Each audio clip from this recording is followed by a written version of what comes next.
আমার ছোট্ট দেওর আমার কাছে এসে বলল, জানো ভাবিজি, আমার বেস্ট ফ্রেন্ড মাকড়সার গাছ কিনেছে। আমি অবাক হয়ে জিজ্ঞাসা করলাম, মাকড়সার আবার গাছ হয় নাকি?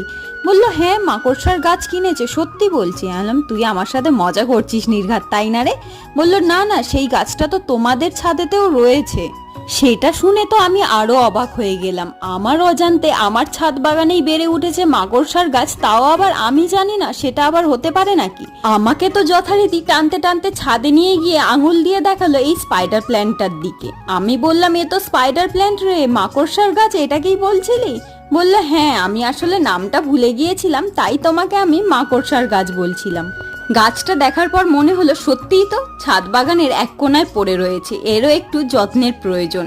তাই আমি টবটাও চেঞ্জ করে দিলাম আর মাটিটাও পাল্টে নিলাম। আর গাছটার যে সমস্ত পাতাগুলো শুকনো হয়ে গেছিল সেইগুলোকেও কেটে দিলাম।